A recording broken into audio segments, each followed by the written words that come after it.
Shalom saudara, apa kabar?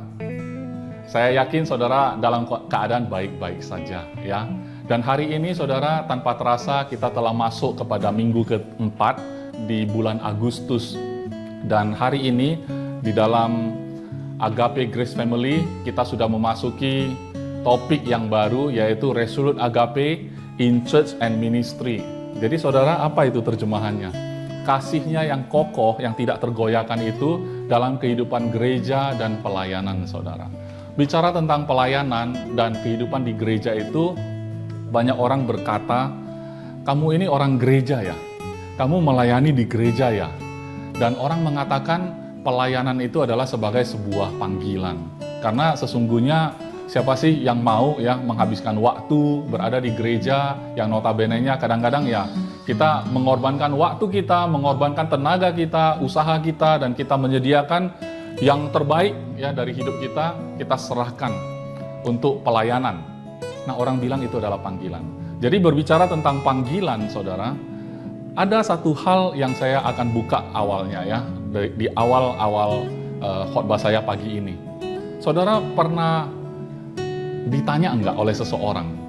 Saya tanya kepada saudara hari ini. Saudara tahu nggak nama kedua orang tua saudara? Ya pasti tahu dong ya. Itu orang tua kita. Pasti kita tahu namanya. Kalau kita orang Chinese ada nama Chinese-nya juga. Saya tahu semua, bisa tulis nama mereka juga dalam aksara Chinese mungkin. Kenapa saya tanya pertanyaan ini? Karena saya ingin membuat satu tantangan bagi saudara. Tantangan berikutnya adalah, tahukah nama lengkap kakek nenek saudara? Orang tua dari orang tua saudara. Ada yang masih tahu? Ya, opung ya, kalau orang Batak mungkin opung ya, opung dari pihak laki-laki, opung dari pihak perempuan. Saudara tahu nama lengkap mereka? Oke. Mungkin masih ada yang tahu. Saya mau tanya lagi. Orang tua dari opung ada yang tahu namanya enggak? Berarti kalau opung ada 4 ya. Orang tua dari opung itu ada 8 karena masing-masing orang tua mereka kan 2 ya. Jadi sudah 8. Apakah saudara masih tahu nama mereka? Banyak yang sudah mengatakan bahwa mereka nggak tahu. Nah, kenapa mereka bisa nggak tahu? Mengapa kita jarang sekali menghafal nama dari keturunan yang sudah di atas kita, jauh di atas kita? Karena jujur, bukannya kita tidak belajar sejarah, bukannya kita tidak mencatat silsilah, tetapi memang salah satu penyebabnya adalah mereka tidak pernah hadir dalam kehidupan kita. Mereka tidak memberikan dampak apapun dalam hidup kita, selain memang darah mereka mengalir dalam tubuh kita ya. Tapi kita nggak pernah mengenal mereka secara pribadi dan kita nggak tahu sebenarnya dalam hidup mereka apa yang mereka kerjakan. Ya saudara, nah kenapa ini penting? Pertanyaan ini mengapa penting? Karena di sisi lain saudara, orang yang bukan opung kita, orang yang bukan keturunan di atas kita, katakanlah Mother Teresa, orang-orang terkenal, Thomas Alva Edison, kita malah tahu nama mereka, bahkan kita ajarkan nama-nama ini kepada anak cucu kita. Kenapa? Karena orang-orang ini bagi kita menjadi teladan. Bagi kita, mereka itu telah melakukan sesuatu dalam hidup mereka. Dalam artian, mungkin mereka boleh dibilang mereka telah dalam hidup mereka telah masuk dalam panggilan dalam hidup mereka, dan mereka selesaikan selama mereka hidup di dunia ini. Dan itu tidak berakhir sampai pada mereka sudah meninggal. Seringkali manusia itu berakhir pada saat sudah meninggal, ya sudah dilupakan orang. Oleh sebab itu banyak orang mengejar kesuksesan dalam hidupnya demi satu tujuan, yaitu bisa dikenang oleh anak cucu. Jadi kalau bisa, ya kita berhasil ya dalam keluarga, dalam pekerjaan, dalam usaha, kita banyak harta, kita berikan warisan. Supaya apa? Supaya mereka bisa mengingat kita. Tapi siapakah yang akan mengingat kita? Kalau turun-temurun mungkin 4 generasi, 5 generasi sudah hebat sekali Bapak Ibu ya. Tapi bagaimana dengan Yesus? Yesus silsilahnya sangat jelas. Saudara kalau baca di Alkitab, silsilah Yesus bisa ditelusuri sampai dari Adam, sampai ke Nuh, sampai ke Abraham, sampai ke Daud ya, dan seterusnya sampai ke Yesus. Itu bisa dituliskan semua. Sekalipun kita sendiri tidak terlalu tertarik dengan silsilah-silsilah itu. Kenapa? Karena bagi kita tidak terlalu signifikan. Karena Daud memperanakan siapa, turun sampai ke Yesus ya. Banyak nama-nama orang yang ditulis di sana yang kita sama sekali nggak tahu siapa mereka. Tetapi mereka ada di sana dan nama mereka tercatat. Jadi orang Kristen kalau buka Alkitab, Matius 1 itu berisikan silsilah tentang Yesus. Pertanyaan saya berikutnya adalah, pernahkah saudara bertanya, mengapa saudara terlahir di muka bumi ini? Mengapa saudara berada, eksis, hadir di atas muka bumi ini? Saudara dan saya hari ini ada di dunia ini. Mengapa kita berada di dunia ini? Pernahkah saudara bertanya tentang hal itu? Kalau itu tidak pernah muncul dalam pikiran kita, saya hanya khawatir satu hal, Bapak Ibu. Dalam hidup kita, karena kita nggak tahu tujuan kita dilahirkan, tidak tahu tujuan kita berada di dunia ini, akhirnya kita pun cenderung ikut-ikutan. Apa yang dilakukan manusia pada umumnya kita lakukan juga. Dan setelah kita lakukan itu semua, sebenarnya sebagai sebuah perjalanan yang kita nggak tahu tujuannya kemana. Yang penting saya berjalan saja. Kenapa saya berjalan? Karena orang lain juga jalan. Kalau saya duduk saja kan nggak asik ya. Orang jalan, saya jalan aja. Kayaknya orang ke arah sana, saya ikut saja. Karena di sana ada keramaian, pasti ada sesuatu yang menarik. Ikut saja. Saudara, orang yang tidak masuk dalam panggilan, orang yang tidak pernah tahu kenapa dia ada di dunia ini, cenderung numpang lewat, saudara. Sehingga kejadian-kejadian dalam hidup ini, sebenarnya mereka sibuk menghadapi tantangan, bagaimana mengalahkan tantangan. Kalau sudah tantangan terselesaikan, tantangan berikutnya ada lagi ya, kayak main game kan. Setelah game itu dicapai sampai level yang lebih tinggi, selesai sudah permainannya. Kenapa? Waktu sudah berlalu, waktu sudah habis, saatnya menghadap yang kuasa. Dan selesailah itu semua, berakhir, game over ya. Kalau itu hanya sebatas permainan seperti itu, saudara, rasanya sayang sekali. Kita kehilangan esensi kehidupan sama sekali.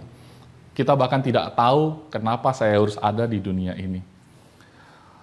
Saudara, sekalipun orang lahir dengan berbagai cara, saya pernah terlintas dalam pikiran saya. Kenapa ada orang yang terlahir, karena yang menyaksikan ini mungkin tidak semuanya orang Kristen ya. Tapi saudara, pesan ini adalah untuk semua orang. Pada saat kita berbicara tentang manusia, kita nggak berbicara tentang agama apapun. Tetapi setiap manusia yang mulai penasaran, bertanya keberadaan dia, selalu dimulai dengan pertanyaan-pertanyaan berikut ya. Mengapa ada orang yang terlahir sudah jadi pangeran, sebentar lagi meneruskan tahta orang tuanya, ya. Ada juga orang yang lahir di keluarga orang kaya, bapaknya pejabat mungkin, pengusaha sukses, ya. Ada orang terlahir dari bayi pun sudah cakep, sudah cantik, sudah ganteng dari lahir loh. Tapi ada sebagian orang yang lahir belum cakep, besarnya makin cakep, makin cakep. Ada yang lahirnya cakep, makin besar, makin enggak cute ya, makin enggak lucu lagi kan. Berseliweran ya. Ada orang yang lahir baik-baik saja secara fisik, semuanya berfungsi normal. Tetapi di lain sisi, ada orang yang lahir tidak sempurna. Tanda tanya besar, kenapa? Sebagian keyakinan tentu memberikan jawaban-jawaban ya, yang kita sendiri berpulang pada diri kita. Apakah kita pegang itu sebagai kebenaran, kita pegang itu sebagai solusi, kita pegang sebagai satu prinsip saja ya, karena itu setidaknya menjawab pertanyaan-pertanyaan itu. Mengapa saya lahir berbeda dengan orang lain? Bagaimana dengan orang yang hampir digugurkan di dalam kandungan ibunya? Karena ibunya merasa dia menyesal mengandung bayi ini. Dia mencoba untuk menggugurkan, ternyata tidak berhasil, terlahir juga anak ini. Anak ini tidak diinginkan kelahirannya. Kata siapa? Semua kelahiran diinginkan, ditunggu-tunggu. Saya mendengar banyak berita, ternyata ada aja ibu kandung yang membuang anaknya, dilahirkan begitu, atau diaborsi, atau apapun yang terjadi. Saya nggak tahu apa yang terjadi dalam hidup mereka. Serusak itukah kehidupan mereka, seperti tidak bisa menghadapi kenyataan dan tidak tahu fungsinya apa dia ada di dunia ini. Kalau mengorbankan diri, saya sudah dengar banyak cerita orang sampai bunuh diri karena putus asa dan segala macam. Bahkan untuk numpang lewat pun dia tidak bisa numpang lewat dengan baik ya saudara. Di tengah jalan numpang lewat dia akhiri hidupnya. Saudara yang menyaksikan hari ini, saya kan tidak tahu latar belakang saudara. Saya kan tidak tahu apa yang sedang saudara hadapi. Ya kan? Tapi saya berdoa, keluarga kita semua ya, dan saudara sendiri dan saya juga secara pribadi dalam keadaan baik-baik hari ini mendengarkan pesan seperti ini, tidak mundur ke belakang menyesali apa yang terjadi, tetapi kita justru maju ke depan. Maju ke depan, mengetahui apa sih panggilan dalam hidup kita, sehingga kita tidak numpang lewat, kita tidak merasa kenapa saya dilahirkan tidak langsung jadi orang kaya saja, sehingga saya capek-capek dalam hidup ini, seumur hidup saya mengejar kekayaan. Saudara, mengejar karir, mengejar usaha, mengejar harta dunia itu tidak salah, saudara. Tapi pada saat saudara kejar itu karena satu hati yang dongkol, satu hati yang dimana saudara merasa ingin balas dendam karena pernah miskin, saudara pahit sekali dalam hidup, saudara kejar itu semua, pada saat saudara sukses, saya tidak tahu pesan apa yang akan saudara sampaikan kepada teman-teman saudara. Itu yang menjadi masalah. Tetapi kalau saudara dalam keyakinan yang penuh, saudara tahu sebenarnya saudara hadir di sini untuk apa. Pada saat itu saudara sukses. Pada saat itu saudara punya banyak harta. Itu bagus, saudara. Itu bisa terpakai dengan baik, saudara. Pada saat kita tanda petik numpang lewat tadi itu, kita lakukan itu dengan baik dan kita nggak terasa numpang lewat. Kenapa? Karena kita menikmati setiap perjalanannya. Ya, kenikmatannya itu sendiri sebenarnya bukan apa yang bukan terletak pada apa yang kita miliki. Karena apa yang kita miliki sebenarnya berubah-ubah, saudara. Hari ini mungkin kita merasa kita sukses. Pada saat kita ketemu orang yang lebih sukses, kita merasa kita belum sukses. Pada saat kita mendapatkan penghasilan sekian, kita merasa kita sudah bahagia. Tetapi pada saat kita mulai membandingkan dengan teman kita yang sudah 2 kali lipat, 3 kali lipat dari kita merasa kita nggak bahagia. Dalam sesaat, kebahagiaan kita itu bisa naik turun. Apa itu, saudara? Ya, apakah sepicik itukah kehidupan kita? Apakah serapuh itukah perasaan kita? Apakah kita dirancang seperti itu? Saya temukan jawabannya di Alkitab, saudara, karena itu yang saya yakini. Kenapa? Karena setidaknya Alkitab, kembali lagi saya ulangi, beberapa khotbah saya memang ada kemiripan. Saya mengatakan bahwa setidaknya Alkitab ini, kenapa saya percaya? Karena dia menjawab semua pertanyaan yang muncul di dalam hati saya sendiri tentang kehidupan. Ya, memang orang bisa aja menjawab dengan banyak teori, ya. Semua teori bisa diragukan karena banyak teori yang nggak bisa dibuktikan. Itu sebabnya orang percaya disebut orang benar hidup oleh percaya. Orang benar hidup oleh percaya. Percaya pada hal yang tidak kelihatan, itulah iman. Ya kan, iman adalah bukti sesuatu yang tidak terlihat. Jadi kalau kita sudah melihatnya, untuk apa iman? Masa kita disuruh percaya padahal sudah melihat. Jadi level paling rendah adalah sudah melihat pun belum percaya, ya. Level paling tinggi percaya walaupun tidak melihat. Wah, itu kok jadi level tertinggi? Berarti nggak sesuai fakta dong, Pak. Memang banyak sekali kalau kita lihat fakta, tidak berarti fakta itu benar kok. Fakta itu banyak menjadi fakta, tapi berawal dari kesalahan. Jadi fakta. Makanya orang bilang hidup ini keras, bro, ya kan? Hidup ini keras, Anda jadikan kebenaran. Maka Anda hidup olehnya. Kenapa? Karena Anda percaya begitu.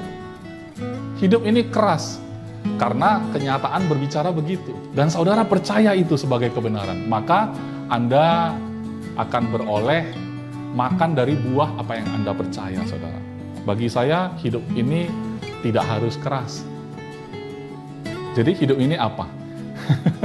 Hidup ini adalah tentang saudara. Kenapa saudara ada di dunia ini? Inilah tentang hidup, ya. Setiap orang tentu beda-beda, saudara.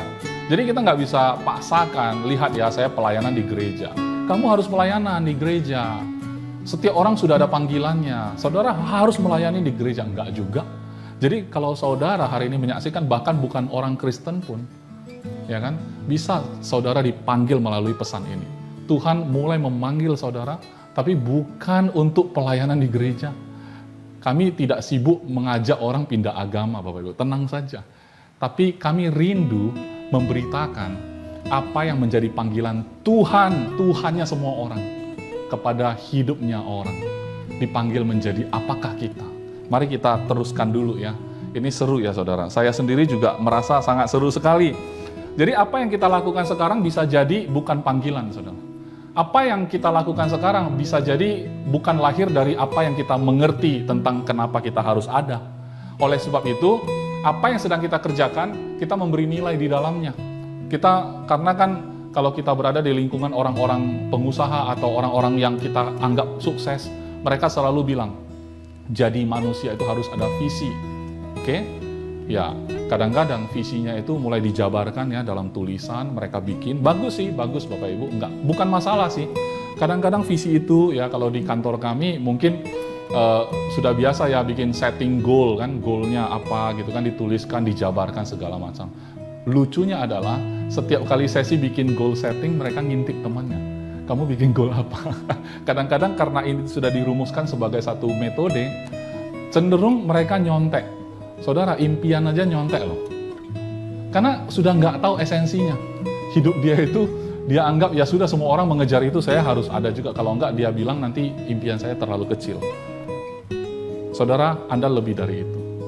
Kadang-kadang Tuhan panggil kita, nah ini saya bicara untuk orang Kristen, yang ini. Kadang-kadang Tuhan panggil kita untuk melakukan satu tugas, tapi kitanya merasa kita nggak layak. Mungkin ada di antara saudara yang merasa seperti itu. Saya tidak layak. Kenapa? Karena kalau saya disuruh bicara di depan orang, ya nggak mungkin, saya nggak pintar bicara. Ternyata Alkitab disediakan bagi kita mencatatkan semua yang baik, semua juga yang buruk kok saudara.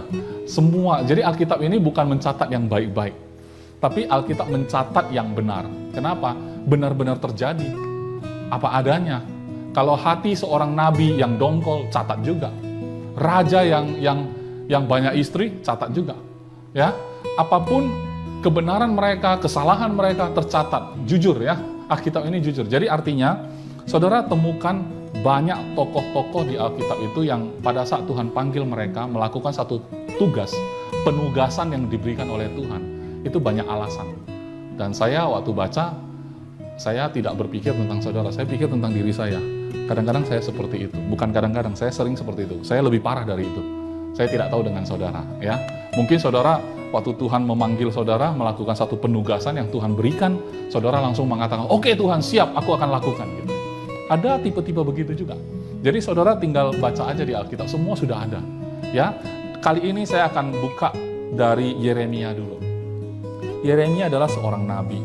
Jadi nabi, tadi waktu kita perjamuan kudus saya teringat, nabi itu di dalam perjanjian lama, itu diberikan Tuhan, dipilih Tuhan, dipakai Tuhan untuk menyampaikan pesan kepada anak-anaknya, yaitu bangsa Israel waktu itu.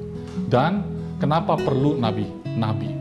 Karena secara Tuhan yang benar, dia tidak bisa bebas berbicara kepada orang yang penuh dosa dong. Dan dia membutuhkan seorang perantara yang hidupnya sudah dikhususkan. Ya, makanya kita sebut sebagai nabi ya. Dan nabi ini akan menyampaikan pesan dari Tuhan. Apa yang dia dengar dari Tuhan, dia sampaikan. Dan biasanya pesan Tuhan adalah mengingatkan orang Israel ini akan janji Tuhan sendiri. Dan mengingatkan bahkan kepada hukum Taurat. Kenapa? Karena hukum Taurat sendiri juga perjanjian. Ya, kalau engkau baik-baik mendengarkan perintahku, maka aku akan memberkati engkau begini. Nabi itu mengingatkan mereka tentang hal itu semua. Dan itu juga adalah sebuah hubungan, ya. Namanya perjanjian ya tetap sebuah hubungan, ya. Tapi itu perjanjian lama, saudara. Tapi nggak apa-apa, kita ikuti dulu. Yeremia 1 dimulai dari ayat 4. Ini Tuhan berbicara kepada Yeremia. Firman Tuhan datang kepadaku, kata Yeremia ya.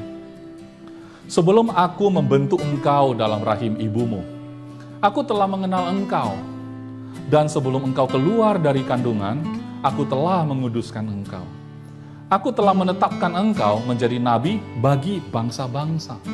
Saudara bayangkan ya, dia ada di tengah bangsa Israel, tapi dia menjadi nabi bangsa-bangsa. Masalahnya, yang lucunya saudara, sebelum Yeremia ini ya lahir ya, dia masih dibentuk Tuhan. Jadi saudara ingat ya, saudara dan saya tidak tahu cara saudara lahir.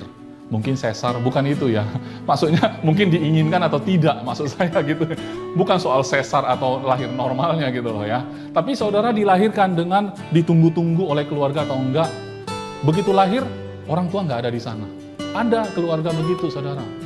Ada keluarga begitu. Tapi saya mau katakan, sekalipun saudara adalah orang seperti itu, sekalipun saudara lahir dalam kondisi yang secara fisik tidak sempurna hari ini, tapi saya mau katakan, Tuhan yang membentuk engkau dalam rahim ibumu. Dan juga sebelum engkau keluar dari kandungan, Tuhan sebenarnya sudah menetapkanmu untuk hari ini mendengarkan pesan ini. Amin. Ya, saya nggak tahu kenapa saudara bisa setel channel ini sehingga saudara mendengar saya bicara hari ini.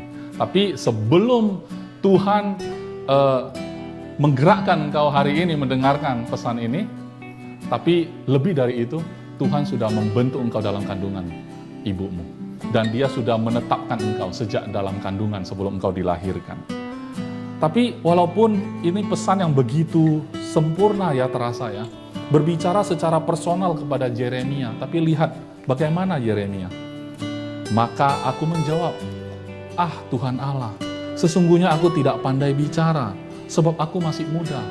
Saudara, baru dikatakan aku telah menetapkan kau menjadi nabi. Ini untuk Yeremia, saya tidak mengatakan saudara yang menyaksikan ini, saudara jadi nabi, enggak sih. Ada penugasan khusus untuk saudara, untuk saya bisa saja berbeda, tetapi yang sama adalah alasan-alasan yang kita beri. Ya, itu sama ya. Ah Tuhan Allah, sesungguhnya aku tidak pandai bicara, sebab aku ini sudah tua, bisa juga. Ya. Mungkin di ayat ini, aku masih muda, tapi ada yang bilang, aku sudah tua, bisa aja ya. Yeremia ayat 7, tetapi Tuhan berfirman kepadaku, janganlah katakan, aku ini masih muda, tetapi kepada siapapun engkau kuutus, haruslah engkau pergi. Dan apapun yang kuperintahkan kepadamu, haruslah kau sampaikan. Jadi sebenarnya saudara, yang salah paham ya, gagal pahamnya Yeremia ini adalah dia pikir dengan Tuhan sudah membentuk Yeremia di dalam kandungan ibunya, maka pemeran utama dari kisah ini adalah Yeremia. Sehingga Yeremia bilang, aku nggak bisa memerankan peran utama karena saya tidak pandai bicara. Tapi Tuhan dalam ayat 7 ini sebenarnya sedang mengatakan pemeran utamanya Tuhan. Ya, ini seringkali orang Kristen juga miss ya. Terlewatkan, kena skip. Kenapa? Karena sebenarnya pemeran utamanya tetap Tuhan. Kita bersyukur, kita diajak untuk bermain di dalam kisah ini. Jadi saudara hidupnya tidak numpang lewat. Karena Yesus lahir ke dunia, Dia melakukan penugasannya, Dia melakukan panggilannya dengan sempurna. Dia tidak numpang lewat, saudara. Siapa yang tidak tahu Yesus? Agama apapun pernah dengar tentang nama Yesus. Seluruh dunia menganggap Natal, tahu ya, setidaknya tahu ya, Natal itu merayakan kelahiran Yesus. Siapa yang nggak kenal Yesus? Terlepas dari percaya akan Dia atau tidak, tapi saudara pasti dengar tentang Dia. Amin, saudara? Nah, jadi pemeran utamanya Tuhan, kita diajak untuk turut serta, saudara. Simpelnya apa? Simpelnya, kamu jangan beralasan kamu masih muda, tapi kepada siapa engkau kuutus, ya, kamu pergi aja. Dan apapun yang kuperintahkan kepadamu, kau sampaikan aja. Segampang itu. Kamu bilang nggak pintar bicara. Yang bicara Tuhan kok, kamu tinggal sampaikan aja apa yang Tuhan suruh ya. Simple ya. Simple tapi susah, saudara. Simple tapi susah. Yang bikin susah siapa? Saudara sudah tahu jawabannya. Kalau saudara tidak tahu jawaban, ya, nanti saudara cuci muka, lihat di cermin. Nah, itu orangnya, ya, penyebabnya. Lalu Tuhan ayat 8. Janganlah takut kepada mereka, sebab aku menyertai engkau untuk melepaskan engkau. Demikianlah firman Tuhan.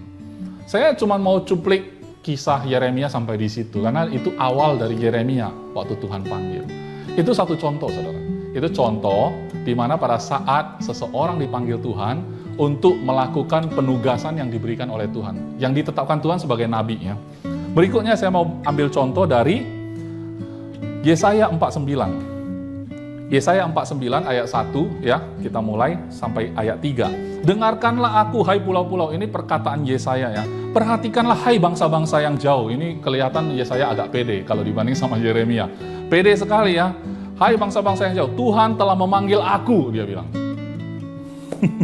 Sejak dari kandungan telah menyebut namaku, sejak dari perut ibuku. Ada kemiripan, saudara? Saudara coba ya, lihat. Tuhan tidak pernah permasalahkan bagaimana caramu lahir. Tuhan juga tidak pernah memandang rendah di keluarga apa saudara lahir. Tapi dunia bisa meremehkan saudara. Dunia bisa mengabaikan saudara, karena saudara tidak dalam hitungan. Saudara merasa hidup saudara tidak hebat. Saudara merasa saudara tidak spesial. Tapi saudara harus tahu kebenaran ini. bahwa Tuhan yang membentuk engkau di dalam kandungan ibumu. Sejak dalam kandungan, Tuhan sudah memanggil engkau. Dan saya, ya, sejak dari kandungan telah menyebut namaku, sejak dari perut ibuku katanya. Ayat 2, Ia telah membuat mulutku sebagai pedang yang tajam, dan membuat aku berlindung dalam naungan tangannya. Ia telah membuat aku menjadi anak panah yang runcing, dan menyembunyikan aku dalam tabung panahnya. Wah, ini kayak puisi ya saudara. Saya senang baca Alkitab seperti itu. Kenapa? Karena tulisan-tulisan mereka itu sesuai zaman mereka itu seperti sebuah syair lagu. Ya, dimana kita selalu lebih gampang mencerna ketika kata-kata itu begitu indah. Ya, bukankah Alkitab adalah surat cinta Tuhan kepada kita? Membaca seperti ini saja kita tahu Tuhan mencintai kita. Dan waktu Tuhan mengatakan Dia memanggil kita dari kandungan, artinya saudara belum melakukan apa-apa. Saudara pun belum kenal diri saudara akan dipanggil nama saudara siapa. Sebelum diberi nama oleh orang tuamu, Tuhan sudah memanggil engkau. Sebelum saudara tahu nama saudara sendiri, Tuhan pun sudah membentukmu. Dialah yang akan menjadi pemeran utama dalam hidupmu. Saudara mendapat privilege, bahasa Indonesia apa? Hak istimewa, ya, hak istimewa dalam hidup ini. Sebuah hak istimewa. Ini semacam panggilan, saudara. Saudara, saya nggak tahu ya, saudara, kenapa putar sekali lagi channel ini. Saya nggak tahu. Ini tayangan live, tapi bisa juga ini waktu saudara saksikan ini adalah tayangan ulang atau rekaman. Apapun itu, saudara. Apapun itu. Rekaman bukan masalah. Alkitab juga adalah catatan dari dulu, turun-temurun. Tidak pernah berubah. Setiap kali kita baca ada sesuatu yang baru. Saudara putar aja tayangan ini 5 kali, 6 kali, selalu menemukan yang baru. Amin. Kenapa? Karena saya baca firman Tuhan, Alkitab juga selalu menemukan sesuatu yang baru. Ya, di sini banyak teman-teman yang bisa mengaminkan itu. Kenapa? Karena mereka sudah mengalami hal yang sama. Baca ayat yang sama, tapi dapatnya bisa beda-beda. Ya, oke, berikutnya. Tetap ayat 3. Ia berfirman kepadaku, kata Yesaya, engkau adalah hambaku, Israel, dan olehmu aku akan menyatakan keagunganku. Jadi enggak tentang keagungan si Yesaya, ya. Ayat 4, tetapi aku berkata, aku telah bersusah sudah percuma.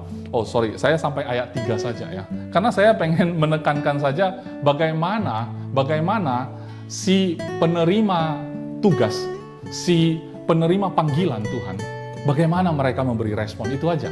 Saya pengen tunjukin itu saja, cukup ya. Tapi saudara, ngomong-ngomong soal panggilan, ngomong-ngomong soal apa yang saudara sedang kerjakan hari ini, ngomong-ngomong tentang gereja, ngomong-ngomong tentang apa yang saudara lakukan dalam gereja saudara, mungkin pelayanan, main musik, khotbah, multimedia, logistik, atau apapun itu, aser, atau apapun penugasan yang ada, ya saudara, itu sebagai pekerjaan pelayanan. Tentang panggilan yang sejatinya, saudara sendiri yang harus mengetahuinya, karena saudara terima langsung dari Tuhan. Tapi berbicara tentang panggilan seperti itu, tentang pekerjaan pelayanan dan segala macam, saudara, saya mau saudara lihat satu pola ya. Pada saat Tuhan memanggil orang pertama, yaitu Adam, bukan hanya panggil, dia ciptakan dulu Adamnya, dia berikan penugasan. Tugasnya apa? Beranak cucu, penuhilah bumi, itu tugasnya ya. Saudara, mungkin penugasan itu tidak relevan untuk kita dalam hal fisik jasmani. Saudara bisa beranak cucu, penuhi bumi enggak? Secara fisik ya. Kalau secara rohani bisa. Kenapa? Karena beberapa minggu yang lalu saya pernah khotbah juga. Pada saat saudara memberitakan Injil, mereka terima Yesus, saudara seperti melahirkan seorang anak ya. Mereka lahir baru ya. Melahirkan seorang anak. Di mana-mana saudara bisa melahirkan. Di mana-mana saudara bisa mendapatkan anak, ya. Nah, Adam, waktu Tuhan memberi panggilan, itu penyertanya adalah keluarga, ya. Adam dan Hawa, keluarga, bina keluarga. Nuh, waktu Tuhan menetapkan dia sebagai orang yang akan menjadi generasi baru, ya. Karena dunia yang baru dia mau buat dengan air bah selesai semua. Dia mau meneruskannya dari generasi genetik yang baik, yaitu Nuh. Bicara tentang keluarga juga, saudara. Nuh ada keluarga di sana, ya. Satu keluarga masuk ke dalam bahtera. Abraham Membuatnya menjadi bapak banyak bangsa. Emangnya bisa jadi bapak banyak bangsa kalau enggak punya keluarga? Ya pasti secara fisik, secara jasmani, dia bahkan punya anak dari, bukan istri, punya anak ya. Dan itu tentu bicara tentang keluarga. Ada anak perjanjian di sana yaitu Ishak ya. Kemudian Daud. Daud tentu ada keluarga juga saudara, kalau enggak bagaimana dia bisa lahir. Cuman Daud itu ada yang menarik ya saudara. Daud itu kalau waktu Saul datang ke rumahnya, rumah orang tuanya Isai ya, waktu itu mau mencari pahlawan-pahlawan di sana ya. Jadi Saul mencari bakat waktu itu. Dia masuk ke rumah Isai ya kan, mana anakmu? Coba tunjukkan dulu satu-satu, showing ya.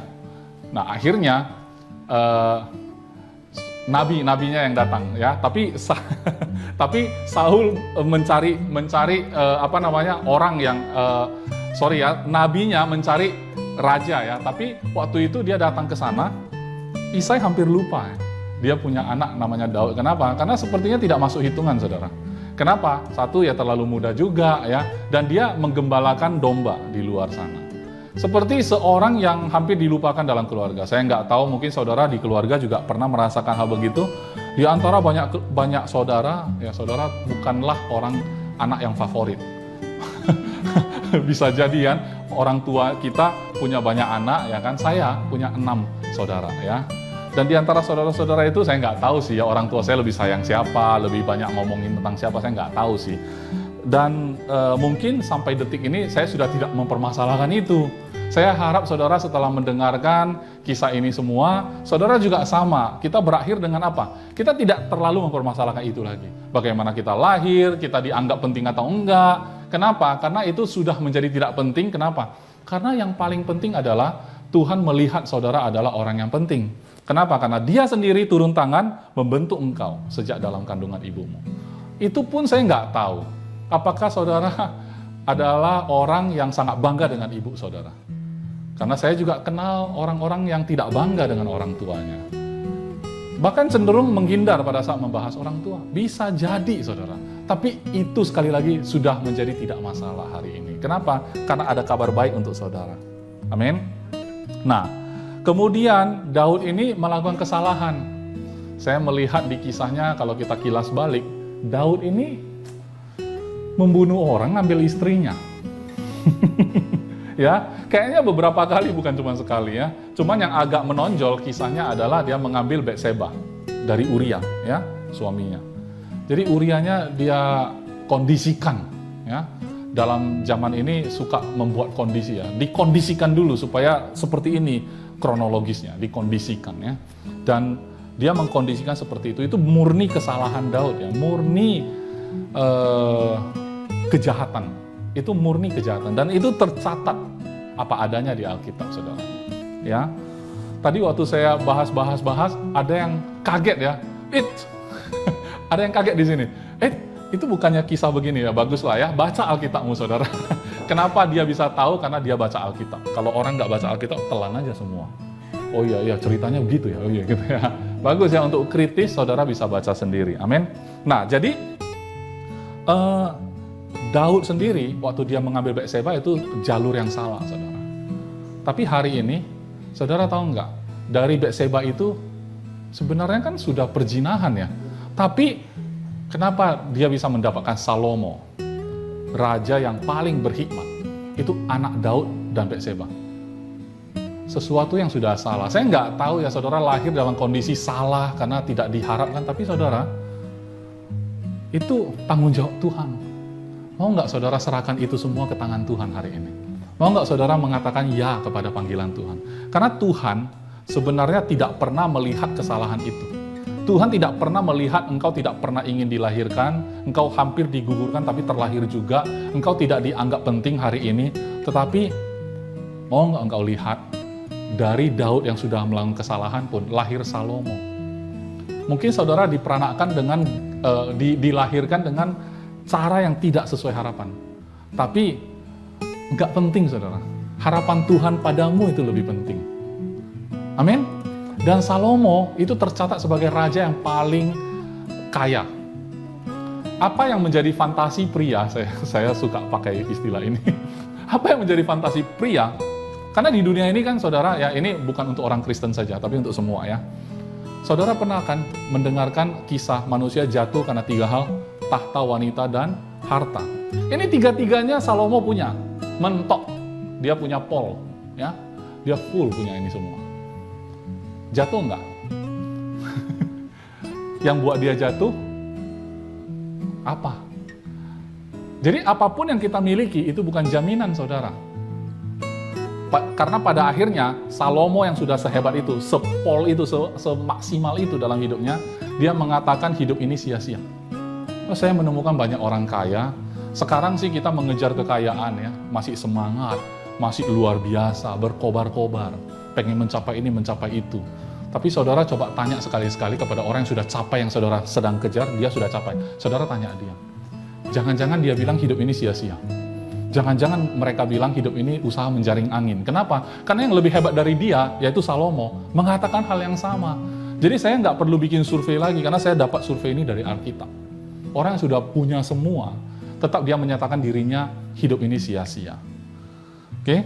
Tapi walaupun kesia-siaan seperti itu, ada nabi-nabi yang meneguhkan bahwa dari Daud ini nanti akan lahir raja yang mengokohkan kerajaan Allah, yaitu Yesus. Dan silsilahnya turun. Saudara, waktu Yesus melakukan apa yang ditetapkan oleh Tuhan, karena Tuhan mengutus dia untuk satu tujuan, yaitu menebus kita ya, sebagai manusia. Dia hidup sempurna, dan dia menerima hukuman yang harusnya kita terima. Saudara dan saya harusnya menerima hukuman itu, tapi dia jalani itu semua bagi kita. Dan dia selesaikan dengan sempurna. Tapi Yesus sekalipun saudara, tercatat didampingi oleh keluarga juga awalnya. Kenapa? Karena secara praktis, Yesus 3,5 tahun efektif melakukan panggilannya. Ya jadi 30 tahun ngapain? Dia bersama dengan keluarga. Walaupun Alkitab tidak banyak mencatat tentang kegiatan dia sehari-harinya, tapi kita tahu bahwa dia tidak pernah lepas dengan orang tua. Ya, umur 12 dia hadir di bait suci, dia banyak bicara dengan orang-orang di sana, ahli-ahli kitab ya, dan mereka semua heran dengan pengetahuan Yesus. Kok anak 12 tahun yang baru dewasa notabene-nya, kok benar-benar memahami firman Tuhan seperti itu? Ya jelas, karena itu semua firman-Nya sebelum dia jadi manusia, saudara. Karena dia adalah firman yang jadi manusia. Tentu tidak heran, saudara. Tapi yang menakjubkan adalah sehebat itu pribadi Yesus, umur 12 tidak tercatat sampai umur 30. Tidak tercatat, saudara. Ngapain sama orang tua? Jadi saudara, keluarga memang penting. Tapi bukan berarti keluarga yang tidak menopang saudara dengan tepat, tidak sesuai harapan saudara, itu adalah penghalang. Sama sekali tidak. Kenapa? Itulah fungsi gereja. Tidak ada lagi alasan kita ini yatim piatu, saya nggak punya keluarga. Saudara punya gereja kan? Kalau saudara belum punya gereja, saya welcome saudara, Agape Grace Family bisa menjadi gereja bagi saudara, bisa menjadi keluarga bagi saudara. Amin. Saudara bisa menghubungi kontak number kita, nomor yang tertera nanti di pengumuman dan di layar ya saudara. Saudara bisa hubungi, kita benar-benar bisa welcome saudara. Nah itu panggilan demi panggilan dari perjanjian lama. Sekarang saya mau bergerak kepada Paulus, Galatia 1 ayat 12-17. Karena aku bukan menerimanya dari manusia, kata Paulus ya, dan bukan manusia yang mengajarkannya kepadaku, tetapi aku menerimanya oleh penyataan Yesus Kristus. Sebab kamu telah mendengar tentang hidupku dahulu dalam agama Yahudi, ayat 13 ya.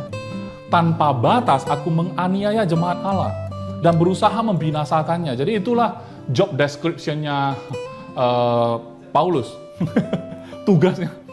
Jadi kalau tadi kita bacakan kisah di mana Tuhan memberi penugasan yang luar biasa ya.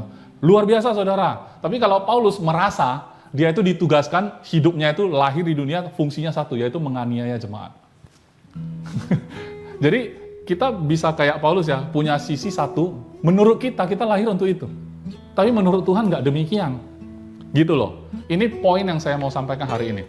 Dari sisi kita, mungkin saudara merasa inilah panggilan dalam hidupmu. Tapi di sisi Tuhan, bukan begitu. Itu yang saya mau gambarkan di sini melalui pembacaan firman hari ini. Jadi, di dalam agama Yahudi, kalian sudah dengarlah katanya, ya, hidupku dahulu kata Paulus, ya. Dia menganiaya tanpa batas loh. Ini benar-benar satu penekanan yang luar biasa. Dia berarti tidak berhenti sampai Yesus menghentikannya secara langsung. Yesus intervensi. Padahal Yesus sudah ada di surga, ya. Dia hadir di tengah perjalanan Paulus. Dung, ya. Siapakah engkau Tuhan? Akulah Yesus yang engkau aniaya, kata Yesus. Tapi suara, ya, dalam bentuk suara. Padahal sebelum hari itu, sebelum Yesus encounter atau menemui Paulus dengan cara yang dramatis seperti itu, Paulus seumur hidupnya pasti melanjutkan job description dia, yaitu menganiaya jemaat tadi, tanpa batas, saudara. Artinya, dia tidak punya planning untuk stop. Dia juga tidak punya planning untuk menurunkan derajat penganiayaannya. Kalau bisa dinaikkan lagi derajat penganiayaan, dianiaya lebih hebat lagi, persekusi. Dipersekusi dulu kan, dengan cara apa lagi? Dengan cara lebih hebat, persekusi aja terus gitu loh. Karena tanpa batas. Dan ayat 14, dan di dalam agama Yahudi, aku jauh lebih maju dari banyak teman yang sebaya dengan aku di antara bangsaku, sebagai orang yang sangat rajin memelihara adat istiadat nenek moyangku. Jadi, secara adat istiadat dan agama, Paulus justru kebanggaan, saudara. Jadi, di dunia ini, banyak orang dengan standar-standar dunia dianggap sukses. Menurut standar dunia dianggap berpengaruh. Menurut standar, walaupun itu hasil dari kejahatan, saudara, orang tetap hormat. Kenapa? Uang berbicara. Walaupun bisnisnya ilegal, tetap saja uang berbicara. Orang tetap hormat. Ngeri, ya, saudara. Jadi apa yang dianggap berhasil oleh dunia ini belum tentu di mata Tuhan. Belum tentu. Menurut kita inilah hidup. Belum tentu, saudara. Tunggu dulu, kan gitu, ya. Oke. Ayat 15. Tetapi waktu Ia, yaitu Tuhan, yang telah memilih aku sejak kandungan ibuku dan memanggil aku oleh kasih karunia-Nya. Saudara, sekali lagi kita baca, Paulus pun menyatakan diri bahwa ternyata dia sudah dipanggil sejak kandungan. Padahal sejak dia lahir dari kandungan, dia ada di dalam yang namanya agama Yahudi, dia melakukan semuanya dan dia menganiaya jemaat. Itu yang dia tahu, menganiaya jemaat. Tapi setelah dia bertemu Yesus, dia tahu ternyata Tuhan sudah panggil dia, memilih dia dari sejak kandungan, saudara. Sekali lagi saya mau bilang, sejak saudara dalam kandungan, hari ini bagi saudara ini spesifik untuk orang yang belum terima Yesus hari ini. Saudara, dia sudah memanggil engkau sejak dalam kandungan. Hanya saja, hari ini saudara menerima panggilannya. Mungkin melalui pesan ini, mungkin sudah berulang kali saudara mendengar di kesempatan yang berbeda, oleh orang yang berbeda. Tapi hari ini sekali lagi, engkau mendengarkan sekali lagi. Tuhan sudah menetapkan engkau. Saatnya saudara mengatakan, ya aku mau terima. Ya aku mau terima, inilah hidup yang sejati. Sejak mengenal Tuhan, baru kita benar-benar tahu hidup yang benar itu apa. Sebenarnya kita dipanggil untuk apa, itu baru kita ketahui. Setelah kita mengenal, menerima Tuhan itu sendiri. Jadi kalau kita mau tahu kenapa kita dicipta, ya kita harus tanya pencipta, saudara. Jam tangan itu yang menciptakan siapa? Tentu kita tanya aja pembuat jam tangan tujuannya apa. Itu lebih jelas ketimbang jam tangannya ngomong-ngomong sendiri sesama jam tangan. Tapi nggak mungkin sih, ya. Ya kan? Orang ciptaan, kita manusia, sama-sama ciptaan. Kita kan dicipta. Kita ngomong, menurut kamu kita dicipta untuk apa, ya? Tanyanya sama pencipta, saudara. Kalau mau tahu tujuan sebenarnya kita dicipta apa, harusnya tanya sama pencipta, bukan kepada sesama ciptaan. Karena sesama ciptaan punya banyak versi. Kenapa bisa banyak versi? Karena setiap orang akan menganggap dirinya benar. Setiap orang menganggap pegangan dia itu, prinsip yang dia pegang itu benar. Apalagi itu sudah turun-temurun. Jangan coba-coba diganggu. Makanya bicara tentang agama, pindah agama itu sangat sensitif, saudara. Oleh sebab itu, nggak usah bahas itu deh hari ini. Tapi pertanyaannya adalah, yang mau kita bahas adalah, sudah tahukah saudara bahwa saudara dipanggil sejak dalam kandungan ibumu? Ya, ayat 16. Berkenan menyatakan anaknya di dalam aku, kata Paulus. Berarti Tuhan itu berkenan menyatakan Yesus di dalam diri Paulus. Supaya Paulus memberitakan Yesus. Memberitakan dia di antara bangsa-bangsa bukan Yahudi. Lucu ya saudara, dia sebenarnya kebanggaannya agama Yahudi. Tapi Tuhan memilih menetapkan dia untuk memberitakan tentang Yesus kepada orang-orang yang bangsa-bangsa yang bukan Yahudi justru. Maka sesaat pun aku tidak minta pertimbangan kepada manusia. Juga aku tidak pergi ke Yerusalem mendapatkan mereka yang telah menjadi rasul sebelum aku. Tetapi aku berangkat ke tanah Arab dan dari situ kembali lagi ke Damsyik. Jadi sebenarnya saudara kalau lihat kehidupan Paulus, saudara akan lihat ternyata Tuhan bisa berbicara langsung. Tanpa dia harus pergi kepada rasul-rasul sebelum dia. Dia tahu pada akhirnya bahwa dia ditetapkan sebagai rasul, tapi bukan untuk orang Yahudi, justru untuk orang yang bukan Yahudi. Tapi walaupun begitu, dia tidak mencari mentor, tanda petik. Kenapa? Kalau mentor, ya tentu kita anggap ya, kalau di dunia bisnis kita tahu, kalau mau sukses di bidang ini, kita harus bertanya kepada orang yang sudah sukses di bidang itu. Kan begitu, dan itu memang wajar. Oleh sebab itu, di dalam kita mengenal Tuhan, mungkin kita diajar bahwa kamu jangan langsung baca Alkitab sendiri loh, nanti bisa sesat. Akhirnya saudara jadi tergantung sama mentor. Padahal Paulus sendiri contoh ya, bahwa dia tidak pergi ke rasul-rasul sebelum itu untuk mungkin belajar dari mereka atau bicara dulu, tapi Tuhan bisa bicara langsung kepada mereka, kepada dirinya. Amin. Nah, sekarang Ibrani 10. Sabar saudara, sudah mau berakhir. Ibrani 10, ini agak panjang. Ayat 1, saya bacanya cepat kok. Ayat 1 dan seterusnya. Di dalam hukum Taurat hanya tercatat bayangan saja dari keselamatan yang akan datang. Dan bukan hakikat dari keselamatan itu sendiri. Karena di dalam hukum Taurat, saudara, orang yang sudah berdosa itu harus mempersembahkan korban untuk penebus dosanya. Pertanyaannya, masa sih hewan yang dikorbankan bisa membayar, menebus dosa yang sudah dilakukan? Harusnya kan kita harus bayar pakai nyawa. Kenapa nyawa hewan? Nggak mungkin kan? Tapi itulah hukum Taurat. Dan Tuhan yang buat itu sendiri. Tapi kita lihat kenapa. Dari sini baru kita tahu, ternyata itu bayangan, saudara. Ya, ternyata itu bayangan. Oleh sebab itu, kenapa orang Kristen tidak lagi melakukan itu?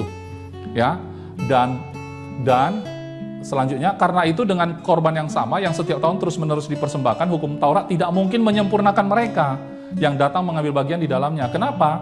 Karena tidak ada perubahan. Kalau aku udah berdosa, jalannya adalah persembahkan. Kalau saya sudah berdosa lagi, persembahkan lagi. Tahun depan kalau saya bersalah lagi, persembahkan lagi aja. Tapi apakah ada perubahan? Tidak ada. Esensinya nggak dapat. Aktivitasnya dapat. Ritualnya dapat. Tapi orangnya tidak berubah. Ya, ayat 3. Tetapi justru oleh korban-korban itu, setiap tahun orang diperingatkan akan dosanya. Lucu ya. Karena setiap tahun harus lakukan itu. Jadi setiap tahun tetap teringat. Kalau hari ini kita kebalikan. Perjamuan kudus tadi itu mengingatkan bahwa Tuhan Yesus sudah menjadi korban. Kan gitu ya. Memberitakan kematian Yesus. Artinya, kita juga mengingatkan. Cuman mengingatkannya itu bahwa itu sudah terjadi. Itu sudah terjadi. Kalau ini, aduh korban, inilah dosaku. Aduh inilah dosaku. Aduh inilah dosaku. Jadi yang teringat malah dosanya. Jadi tidak ada perubahan dari sana. Ayat 4. Sebab tidak mungkin darah lembu jantan atau darah domba jantan menghapuskan dosa. Karena itu ketika ayat 5 ya, karena itu ketika ia masuk ke dunia ia berkata, korban dan persembahan tidak engkau kehendaki, tetapi engkau telah menyediakan tubuh bagiku. Yesus jadi tubuh yang dipersembahkan ya. Ayat 6, kepada korban bakaran dan korban penghapus dosa engkau tidak berkenan. Lalu aku berkata, sungguh aku datang dalam gulungan kitab, ada tertulis tentang aku untuk melakukan kehendak-Mu ya Allahku. Di atas ia berkata, korban dan persembahan, korban bakaran dan korban penghapus dosa tidak engkau kehendaki, dan engkau tidak berkenan kepadanya, meskipun dipersembahkan menurut hukum Taurat. Ayat 9. Dan kemudian katanya, sungguh aku datang untuk melakukan kehendak-Mu. Yang pertama ia hapuskan supaya menegakkan yang kedua. Jadi saudara, ini semacam kalau dalam pikiran saya semacam jembatan. Bagaimana kita beralih dari satu perjanjian ke perjanjian yang berikutnya. Dari perjanjian lama kepada perjanjian baru. Tapi nggak ada jalan karena korban itu menjadi halangan. Gimana menghapus ini semua? Hukum Taurat ini kan sudah berjalan gitu loh. Tidak ada cara lain selain Yesus datang menjadi jalan itu sendiri. Itulah fungsi Yesus datang, saudara. Sekarang saudara tahu fungsi saudara datang? Oke, nanti diterusin ya. Kita teruskan dulu ayat ini. Ayat 11, selanjutnya setiap imam melakukan tiap-tiap hari pelayanannya dan berulang-ulang mempersembahkan korban yang sama sekali tidak dapat menghapuskan dosa. Tetapi ia setelah mempersembahkan hanya satu korban saja karena dosa, ia duduk untuk selama-lamanya di sebelah kanan Allah. Dan sekarang ia hanya menantikan saatnya di mana musuh-musuhnya akan dijadikan tumpuan kakinya. Ayat 14, sebab oleh satu korban saja ia telah menyempurnakan untuk selama-lamanya mereka yang dikuduskan, yang ia kuduskan. Saudara dan saya, perbuatan Yesus itulah yang membuat saudara dan saya menjadi sempurna. Kesempurnaan ini bukan hasil usaha lagi. Kenapa?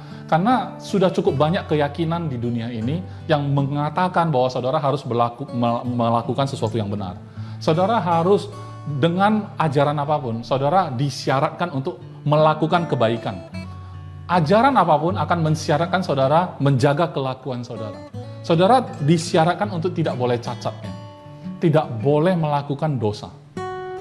Agama mana yang mengajarkan kita berdosa terus? Yuk, nggak ada. Semua mengajarkan kita harus menjaga kelakuan kita tetap bersih, menjadi baik, melakukan amal perbuatan baik. Tentu semua keyakinan mengatakan begitu, saudara. Persoalannya bukan keyakinan apa yang tidak mengajarkan itu. Semua mengajarkan. Persoalannya adalah bukan ajarannya. Persoalannya saudara mampu nggak lakukan itu. Saudara bisa sempurna nggak dengan melakukan itu? Saya pribadi, saya nggak tahu tentang saudara, tapi saya pribadi menyatakan diri di hadapan publik hari ini. Saya sudah pasti tidak bisa melakukan itu. Saya sudah pasti tidak bisa mempertahankan diri saya, kebenaran saya selalu bersih, tidak ada cacat, tidak ada celah. Kadang-kadang saya pun sudah melontarkan kata-kata yang tidak bagus. Kadang-kadang dalam pikiran saya, mungkin tidak diucapkan di pikiran, jahat. Nggak ada yang tahu. Orang dari luar nampaknya baik-baik saja. Oh, ini Bapak baik aja kok, orangnya bagus kok, suka menolong, ya kan, rendah hati. Itu kan yang kelihatan. Yang nggak kelihatan mungkin jahat, saudara nggak tahu. Itu sebabnya jadi munafik. Saya yang tahu saya munafik. Nggak ada yang tahu. Karena di luar bisa aja kelihatan baik-baik saja. Tapi Tuhan melihat sampai tembus. Nggak bisa. Saya nggak bisa. Akhirnya butuh satu korban yang menyempurnakan untuk selama-lamanya mereka yang ia kuduskan. Ayat 14. Ayat 15. Dan tentang hal itu Roh Kudus juga memberi kesaksian kepada kita. Ayat 16, sebab setelah ia berfirman, inilah perjanjian yang akan kuadakan dengan mereka sesudah waktu itu. Ia berfirman pula, aku akan menaruh hukumku di dalam hati mereka dan menuliskannya dalam akal budi mereka. Ayat 17, dan aku tidak lagi mengingat dosa-dosa dan kesalahan mereka. Saudara, betapa bahagianya kita kalau si hakim itu sendiri, hakim yang agung yaitu Tuhan sendiri, yang menyatakan saudara tidak bersalah. Penghakiman tertinggi menyatakan saudara tidak bersalah, saudara divonis bebas. Kita kalau ada kasus, berkasus masuk ke pengadilan tinggi saja, begitu divonis bersalah aja, hidup kita kayak kiamat, saudara. Nanti kasasi lagi, naik banding mungkin di pengadilan berikutnya. Tapi ini pengadilan yang paling tinggi, saudara dinyatakan bebas. Tidak ada lagi yang bisa naik banding. Kenapa? Karena yang memutuskan langsung Tuhan sendiri. Kok dia bisa memutuskan tidak bersalah? Karena dia sudah turun ke dunia, menjadi manusia, dan menyerahkan hidupnya yang sempurna itu kepada kita, sehingga kita dilihat di dalam Kristus menjadi sempurna. Amin, saudara? Dan dia tidak bisa mengingat dosa dan kesalahan kita. Kenapa? Karena itu sudah tidak ada. Namanya sudah tidak ada, gimana mengingatnya? Seperti tidak pernah terjadi. Kenapa? Kalau sesuatu yang tidak pernah terjadi, bisa nggak saya suruh Anda ingat? El masih ingat nggak? El pernah ke Amerika? Contoh. Misalnya El bilang, saya nggak pernah ke Amerika. Ingat El, kamu pernah ke Amerika? Nggak bisa. Orang nggak pernah. Saudara, di mata Tuhan, saudara seperti tidak pernah melakukan itu semua. Saudara, keluarga saudara separah apapun menurut saudara, itu nggak ada di mata Tuhan. Kenapa? Yang penting sekarang, pemeran utamanya adalah Tuhan. Dia mengajak saudara sebagai hak istimewa untuk saudara. Saudara sangat berharga. Saya nggak bisa menjelaskan ini dengan sempurna, saudara. Izinkan Tuhan berbicara ke hati saudara secara langsung. Tuhan akan menyatakan betapa berharganya engkau. Dengan saudara mendengar firman yang kita baca tadi, baik dari perjanjian lama maupun baru tadi, saudara sudah melihat berulang kali, orang yang dipanggil, ditugaskan sesuatu, selalu dia mengetahui satu hal, di dalam kandungan ibu, orang-orang ini sudah tahu dia sudah dipilih. Hari ini, pesan yang sama datang ke hadapan saudara. Saudara sudah dipilih sejak dalam kandungan ibumu. Tidak ada kata tidak berharga lagi dalam hidupmu. Kalau saudara merindukan sebuah keluarga, Agape Grace Family ada di sini, bersedia untuk menjadi keluargamu. Kita bisa bertumbuh bersama-sama. Kita bisa menemukan panggilan kita bersama-sama. Kita bisa saling dukung, saudara. Tentu saya tahu, dengan keluarga yang kuat, kita sangat stabil di luaran sana. Saya melihat begitu banyak orang terlepas dari Tuhan ya. Kalau orang dunia saja secara umum, kalau dia punya keluarga yang mengasihi dia, waktu dia di luar, dia kuat, saudara. Tapi pada saat dia, secara umum ya, dia di rumah itu broken home. Di luar sana, pergaulannya rusak. Dia nggak tahu lagi bahwa ini salah, nggak boleh, nggak bisa.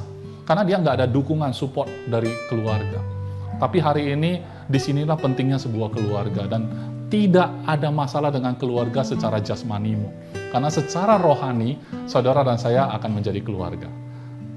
Bagi saudara yang belum menerima Yesus sampai hari ini adalah panggilan kesekian untuk saudara.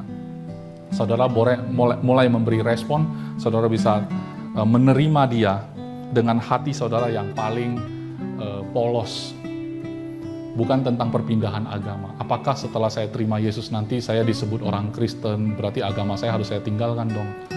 Saya tidak mengurusin itu, saudara. Justru yang saya concern adalah, tahukah saudara kenapa saudara ada di dunia ini? Dan tahukah saudara bahwa di dalam kandungan ibumu, dia yang membentuk engkau. Dan dia sudah menetapkan engkau. Ada sebuah penugasan dalam hidup kita. Dan ini hanya bisa mulai kita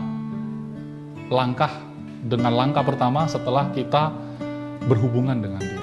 Dan kita nggak bisa berhubungan kalau kita masih ada masalah dosa. Kita butuh juru selamat, kita butuh Tuhan.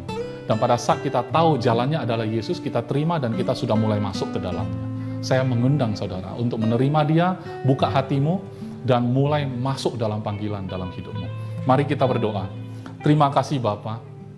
Terima kasih buat kebaikanmu. Terima kasih buat pesanmu. Terima kasih buat kasih-Mu. Terima kasih buat karya-Mu. Apa yang Kau kerjakan, apa yang Kau lakukan. Sehingga pada hari ini Tuhan, kami mendengarkan pesan dari Engkau. Kami melihat diri kami begitu berharga. Untuk pertama kalinya kami tahu hidup kami berharga langsung dari Engkau, bukan dari orang lain. Justru orang-orang di dunia ini sangat sedikit sekali yang bisa melihat keberadaan kami berharga. Sedikit sekali hanya orang-orang tertentu yang mungkin menganggap kami penting. Tapi Tuhan, kami sangat bersyukur ketika kami tahu ternyata Engkaulah yang membentuk kami dalam kandungan ibu kami. Dan Kau telah menaruhkan panggilan dalam hidup kami sejak hari itu, sebelum kami ada. Bahkan di ayat yang lain mengatakan sebelum dunia ini ada, sebelum bumi ini dibentuk, Engkau telah menetapkan kami. Kasih-Mu, rencanamu, rancanganmu jauh melebihi akal kami. Kami tahu Tuhan, ternyata begitu besar panggilan yang terkandung di dalam hidup kami oleh Engkau sendiri. Saudara, bagi Anda yang hari ini ingin menerima Tuhan, Yesus menjadi Tuhan dan Juru Selamatmu, saya undang engkau bisa mengikuti doa yang saya ucapkan. Setelah saya ucapkan, engkau bisa mengikutinya. Mari kita mengatakan, Tuhan, pencipta langit dan bumi, Engkau adalah Bapa atas semua ciptaan. Hari ini, aku telah mendengar berita yang baik tentang Engkau turun ke dunia, menjadi manusia, menjalani hidup yang sempurna, naik ke atas kayu salib, mati untuk dosa-dosa manusia, dikuburkan, hari yang ketiga, bangkit dari antara orang mati. Dan Kau naik ke surga, duduk di sebelah kanan Allah Bapa. Hari ini juga, aku menyatakan diri, aku menerima Engkau Yesus, menjadi Tuhan dan Juru Selamat yang kekal, sekarang sampai selama-lamanya, dalam hidupku. Mulai hari ini, aku percaya aku adalah orang yang benar di dalam Yesus Kristus, sehingga aku layak memanggil Tuhan sebagai Bapakku. Terima kasih Bapak, terima kasih. Untuk saudara yang telah mengucapkan doa ini, saya mau mengucapkan selamat bagi engkau. Selamat karena engkau telah memasuki sebuah kehidupan yang sejati. Selamat karena engkau telah menemukan penciptamu dan engkau akan menemukan untuk selanjutnya. Apakah tujuan engkau ada di dunia ini? Izinkan Tuhan langsung berbicara kepada engkau. Pada hari ini juga Roh-Nya, Roh Kudus, Roh Tuhan itu sendiri ada di dalam hidupmu. Dialah yang akan mengajarkan engkau secara langsung. Engkau tidak diajarkan oleh manusia. Engkau mungkin bisa mendengarkan khotbah demi khotbah. Engkau bisa baca Alkitab. Engkau bisa mendengar tentang Tuhan dari orang lain. Tetapi hanya Tuhan sendiri yang bisa memberikan pewahyuan, memberikan satu pengertian dalam hatimu. Dan itu bukan pekerjaan manusia. Saudara, saya ucapkan terima kasih karena saudara semua sudah menyaksikan, dan saudara, saya percaya saudara sangat-sangat diberkati. Amin. Puji Tuhan.